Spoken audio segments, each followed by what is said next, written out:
medical capability, mental health, and the new rules. What leaders must get right. Medical capability is one of the most complex leadership tests in hospitality. It sits at the intersection of law, health, service standards, and human judgment. The law provides the frame. It says capability can be a fair reason for dismissal if the process is sound and reasonable. The reality on the ground is messier. In a hotel or restaurant, every absence is felt that same evening. The team stays late. The guests are still arriving. Tempers shorten. If leaders treat capability like a cold compliance exercise, they damage trust faster than any tribunal claim ever could.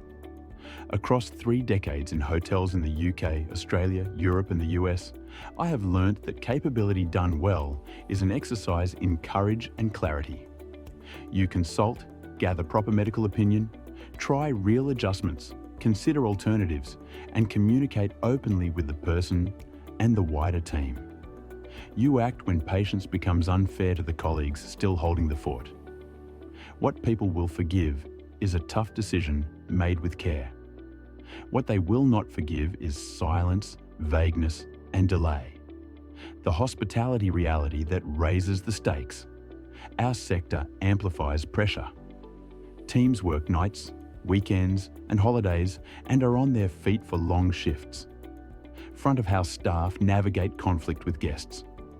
Kitchens push through intense services, where a small backlog can cascade into a full collapse. Late-night venues manage the additional strain of intoxicated customers. When shifts are understaffed, complaints rise, the kitchen clogs, and stress spreads. Add job insecurity from seasonal and zero-hour arrangements, and the risk of anxiety and burnout grows. Where managers go wrong and how to correct it, I see 3 recurring missteps. Managers confuse empathy with delay. They wait and wait, hoping for recovery. Meanwhile, colleagues absorb the workload and resentment grows. Leaders treat a single occupational health report as the whole picture. Health changes. Reassessment and follow-up evidence matter. Adjustments are offered once and forgotten. Real support needs review. What helps in week 1 may be unhelpful by week 6. Build a well-being system that fits hospitality. Too many well-being efforts in hospitality involve a poster on the wall and a fruit bowl in the canteen. The work is harder and more rewarding than that. Leaders need a joined-up system that reduces the causes of stress, spots early signs, and provides real support before absence becomes inevitable. Here is what that looks like in practice. Make well-being a company value that drives service. If well-being is real, it shows up in decisions rather than slogans. Encourage breaks that are actually taken. Plan rotas that allow people to recover after heavy weekends. Celebrate teams that protect standards without burning themselves out. When leaders praise safe, sustainable performance as loudly as they praise heroic last-minute saves, the culture shifts. Create regular one-to-one time that people can trust. In hospitality, problems escalate because no one feels they have time to talk. Build short, frequent one-to-ones into the rhythm of the week. These are not performance interrogations. They are check-ins that ask how the person is coping with the pattern of work and where pressure is building. When people trust that space, issues surface early and solutions are simpler. You can offer flexibility where the operation allows it. You cannot promise everyone weekends off, but you can treat flexibility as a design challenge. Use fair and transparent shift swaps. Share unsociable hours across the team. Make holiday request rules simple and visible. Where roles allow, pilot remote admin blocks for managers who need quiet time away from the floor to recover from back-to-back services. The capability route map that keeps you fair and human. When capability is in play, follow a simple route map and write it down so managers can use it under pressure. Seek clinical clarity. Get occupational health input, fit notes, prognosis, and advice on adjustments. Consult with respect. Agree on the frequency and purpose of contact. Listen to the employee's perspective and confirm notes in writing. Try and review adjustments. Flex hours and duties. Plan a phased return. Provide breaks that are actually taken, and set review dates. Consider alternatives. Search for suitable vacancies. Record roles considered and reasons for suitability or not.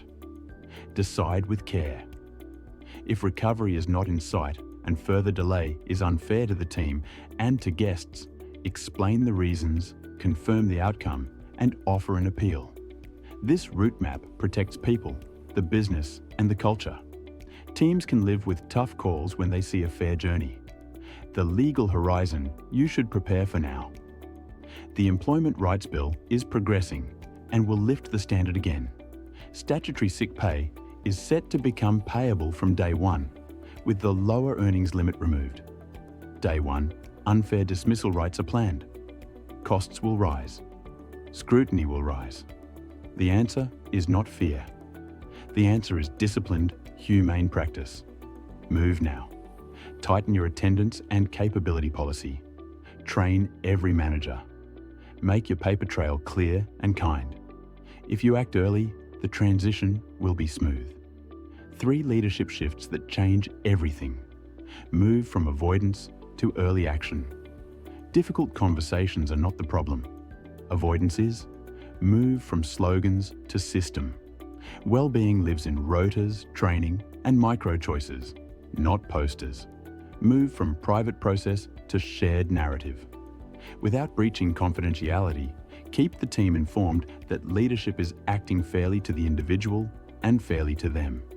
In a nutshell, medical capability will always be hard. In hospitality, it is harder because the pressure lands today, not next quarter. The law gives you the baseline. Leadership provides the lift. When you build a well-being system that fits our industry, train managers to act early, and follow a fair capability route map, you protect the individual, the team, and the guest experience. With mental health challenges rising and new employment rights on the way, now is the moment to lead with clarity and care.